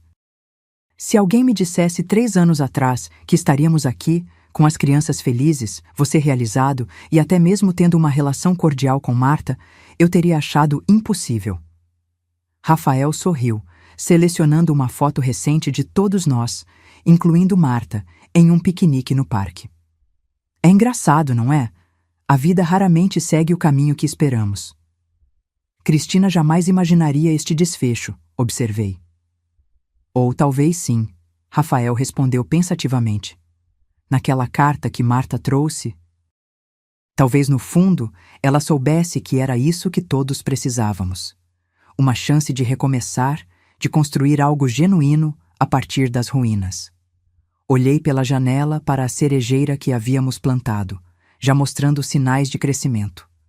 Como aquela árvore, nossa família havia passado por um inverno doloroso, mas agora crescia em direção à luz. A vingança que inicialmente planejei contra Cristina, expor suas mentiras, proteger meus netos, havia se transformado em algo muito mais profundo. Uma reconstrução, não apenas das vidas das crianças, mas da nossa compreensão sobre família, perdão e amor verdadeiro. A professora aposentada que não fazia mais nada havia, no final das contas, ajudado todos nós a aprender a lição mais importante de todas, que a verdade, por mais dolorosa que seja, é o único fundamento sobre o qual relacionamentos genuínos podem florescer. E naquela noite, enquanto via Rafael organizar cuidadosamente as fotos de nossa jornada, das mais dolorosas às mais felizes, soube que tínhamos finalmente chegado ao lar. Não um lugar físico, mas um estado de ser onde podíamos amar livremente, sem manipulação ou medo. Um lugar construído sobre verdade, mesmo quando essa verdade veio através do caminho mais difícil e inesperado. 5 anos se passaram desde aquele dia em que plantamos a cerejeira em memória de Cristina. A árvore agora florescia abundantemente a cada primavera, suas flores rosas suavemente caindo como neve no gramado, um espetáculo que se tornara uma tradição familiar apreciar juntos. Lucas, agora com 18 anos, estava se preparando para a faculdade. Havia sido aceito no curso de engenharia mecânica, o sonho que seu pai nunca pôde realizar. Alto e com os mesmos olhos gentis de Rafael, ele carregava uma maturidade que ia além de sua idade. Ainda havia momentos de adolescente típico, claro, mas fundamentalmente era um jovem que aprendera cedo o valor da honestidade e da família. Vovó, ele me chamou uma tarde enquanto eu regava as plantas no jardim. Preciso de sua ajuda com algo. Claro, meu amor. O que foi? Ele parecia nervoso, remexendo um envelope nas mãos. Recebi esta carta hoje. É da mãe. Meu coração acelerou. Cristina? Sim, aparentemente, ela escreveu cartas para cada um de nós antes de morrer, para serem entregues em momentos específicos. Ele me entregou o envelope. Esta é para quando eu fosse para a faculdade. O envelope estava um pouco amarelado pelo tempo, mas o nome de Lucas estava claramente escrito na caligrafia trêmula de Cristina. Você quer que eu leia com você? Ele assentiu, visivelmente emocionado. Por favor. Sentamos juntos no banco do jardim, sob a sombra da cerejeira. A carta era extensa, páginas de conselhos, memórias, esperanças para o futuro de Lucas. Mas foi o final que nos emocionou profundamente. Lucas, meu filho, quando você ler esta carta, estarei há muito tempo ausente da sua vida. Espero que os anos tenham suavizado a dor e a raiva que causei. Ao embarcar nesta nova fase de sua vida, quero que saiba uma verdade fundamental. Seus sucessos são mérito seu, de seu pai e de sua avó Teresa. Nunca foram meus. Foi sua avó quem viu o seu verdadeiro potencial quando todos, inclusive eu, estavam cegos. Foi ela quem teve a coragem de desafiar o sistema tóxico que criei, não por vingança ou ressentimento, mas por puro amor. O amor verdadeiro, descobri tarde demais, não é controle ou posse, mas liberdade e apoio. Enquanto persegue seus sonhos na faculdade, lembre-se disso. Sua história não é definida pelos erros de sua mãe, mas pela força que você e sua família encontraram para superá-los. Você carrega em si o melhor de seu pai, sua integridade e dedicação, e de sua avó, sua coragem e princípios inabaláveis. Com amor eterno e admiração profunda, mamãe. Lucas enxugou uma lágrima enquanto eu dobrava cuidadosamente a carta. Ela realmente mudou no final, não é? Perguntou ele, sua voz ligeiramente embargada. Sim, respondi. Descobriu verdades importantes, mesmo que tarde demais para viver de acordo com elas. Ele ficou em silêncio por alguns momentos, olhando para a cerejeira. É estranho. Durante anos fiquei tão bravo com ela. Depois, quando ela ficou doente, senti pena. Agora, não sei bem o que sinto. É possível sentir muitas coisas ao mesmo tempo, Lucas. Tristeza pelo que poderia ter sido, gratidão pelo que aprendemos, talvez até um certo tipo de amor. Amor, ele repetiu pensativamente. Diferente do que eu sentia por ela antes. Mais compassivo, talvez? Exatamente. Um amor que reconhece as falhas, mas também a humanidade por trás delas. Ele sorriu levemente. Você sempre foi assim, vovó? Tão sábia? Não, ri. Aprendi do jeito difícil, como todos nós. Aquela conversa com Lucas foi apenas o começo. Nas semanas seguintes, descobrimos que Júlia e Pedro também haviam recebido cartas. Júlia no seu aniversário de 15 anos, que havia celebrado 2 semanas antes, e Pedro quando começou o ensino médio no ano anterior. Cada carta era personalizada, abordando momentos específicos da vida de cada criança, como se Cristina, em seus últimos dias, tivesse tentado mapear os marcos importantes que perderia. Havia também uma carta para Rafael, entregue no que teria sido seu 20º aniversário de casamento. Ela realmente pensou em tudo, comentou Rafael uma noite, depois que as crianças foram dormir. Estávamos na varanda da casa dele, a apenas 2 quarteirões da minha, bebericando chá. O que dizia a sua carta? Perguntei curiosa. Rafael sorriu. Basicamente, uma bênção para seguir em frente. Ela disse que esperava que eu encontrasse alguém que me amasse do jeito certo, não do jeito que ela tentou. E você tem pensado nisso? Em seguir em frente? Ele corou ligeiramente. Talvez. Há uma mãe na escola de Pedro, professora de ciências. Temos conversado. Isso é maravilhoso, Rafael. É estranho, ele refletiu. Por muito tempo, senti que seria uma traição. Não a Cristina como era nos últimos tempos, mas a tudo o que construímos juntos, mesmo com todos os problemas. A vida continua, respondi suavemente, e acho que a Cristina do final entenderia isso melhor que ninguém. Nos meses seguintes, nossa família continuou sua jornada de cura e crescimento. Lucas partiu para a faculdade, mas voltava todos os fins de semana, trazendo histórias entusiasmadas sobre seus estudos. Júlia, agora com 17 anos, estava se preparando para uma exposição de arte na escola. Seus quadros, surpreendentemente maduros, frequentemente exploravam temas de transformação e renascimento. Pedro, aos 14, havia se tornado um ávido jogador de xadrez, competindo em torneios estaduais com um talento que impressionava a todos. Rafael começou a namorar oficialmente Elisa, a professora de ciências, uma mulher gentil e autêntica que rapidamente conquistou o respeito das crianças e o meu. Diferente de Cristina, ela não tentava substituir ninguém ou competir por atenção, simplesmente oferecia seu próprio tipo de carinho e apoio.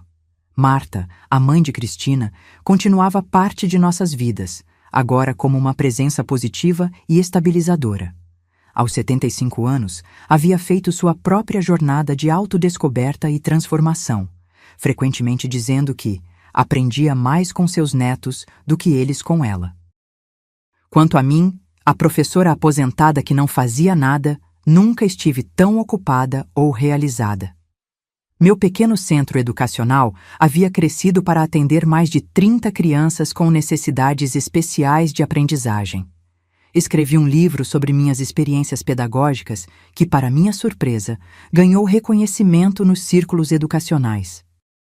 E mais importante, desfrutava plenamente de meu papel como matriarca desta família reconstruída, não como uma figura autoritária, mas como um pilar de força e sabedoria. Em uma tarde ensolarada de primavera, 7 anos após o início de nossa história, toda a família se reuniu sob a cerejeira para um almoço especial. Lucas havia voltado da faculdade com a notícia de que recebera uma bolsa de pesquisa prestigiosa. Júlia celebrava sua aceitação em uma escola de arte renomada. Pedro havia vencido seu primeiro torneio nacional de xadrez, e Rafael e Elisa haviam anunciado seu noivado. Enquanto observava todos reunidos na grande mesa de jardim, conversando, rindo, compartilhando histórias, senti uma profunda sensação de completude. O caminho até ali havia sido tortuoso e muitas vezes doloroso, mas cada desvio e obstáculo nos trouxera exatamente onde precisávamos estar. "No que está pensando, vovó?" perguntou Pedro, sentando-se ao meu lado com um pedaço de bolo. "Em como a vida é surpreendente, meu amor. Em como às vezes as coisas mais difíceis nos levam aos lugares mais belos. Como quando a mamãe nos deixou com você naquele dia?" Ele perguntou com a perspicácia que sempre o caracterizou. "Exatamente assim." "Sabe," ele disse pensativamente, "às vezes penso em como seria se ela estivesse aqui agora. Se teria mudado de verdade ou voltado a ser como antes." "Acredito que ela teria continuado sua jornada," respondi. Às vezes, quando pessoas finalmente encontram a verdade sobre si mesmas, não conseguem voltar à antiga forma de ser. É como sair de uma caverna escura para a luz, difícil querer retornar às sombras. "Você acha que ela estaria feliz? Conosco, quero dizer." "Tenho certeza que sim," respondi abraçando-o.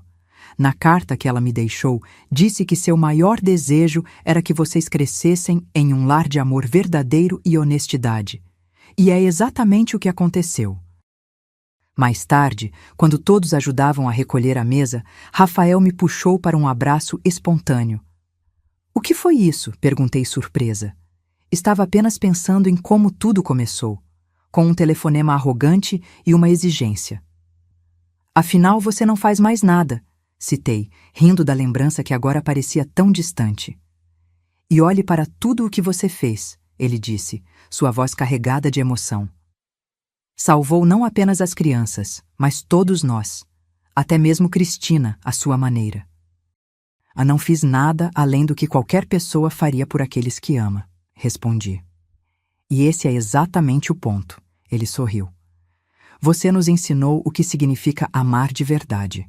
Não com controle ou manipulação, mas com verdade, mesmo quando dói." Naquela noite, depois que todos foram embora, sentei-me sozinha no jardim, sob as estrelas, refletindo sobre nossa jornada. A cerejeira, agora robusta e florescente, balançava suavemente na brisa noturna, suas flores pálidas reluzindo sob o luar. Pensei em Cristina, não a manipuladora que havia sido, nem a santa que poderia ter sido romantizada após sua morte, mas a pessoa real e complexa, profundamente falha, capaz de grande egoísmo, mas também, no final, de verdadeiro arrependimento e clareza. Pensei em meus netos, cada um deles seguindo seu próprio caminho único, carregando consigo não apenas as lições difíceis do passado, mas também a força e resiliência conquistadas. Pensei em Rafael, finalmente permitindo-se a chance de um amor saudável e recíproco, construindo uma nova vida sem esquecer as lições da antiga. E pensei em mim mesma, a professora aposentada que, quando desafiada a provar seu valor, descobriu reservas de força e sabedoria que nem sabia possuir. Nossa história começou com uma tentativa de usar, de tirar vantagem, de manipular. Mas terminou com dar, com crescer, com amar verdadeiramente. A vingança, que inicialmente planejei, não se materializou como esperava. Em vez de destruição, encontramos redenção. Em vez de triunfo sobre um inimigo, descobrimos verdades sobre nós mesmos. A lição final percebi enquanto observava uma pétala de cerejeira cair suavemente sobre minha mão. Era que, às vezes, a maior vitória não é vencer alguém, mas libertar todos, inclusive nós mesmos, das amarras de mentiras e manipulações que nos impedem de amar plenamente. E essa talvez tenha sido a vingança mais doce de todas, transformar um ato de egoísmo em uma jornada de amor que continuaria a florescer por gerações, assim como a cerejeira que agora guardava nossa história em suas raízes, tronco e flores. Agora, se você gostou dessa história, clica em se inscrever e me diz nos comentários qual parte te deixou de queixo caído. Ah, e não esqueça de se tornar membro para ter acesso a vídeos exclusivos que não posto aqui. Te espero lá.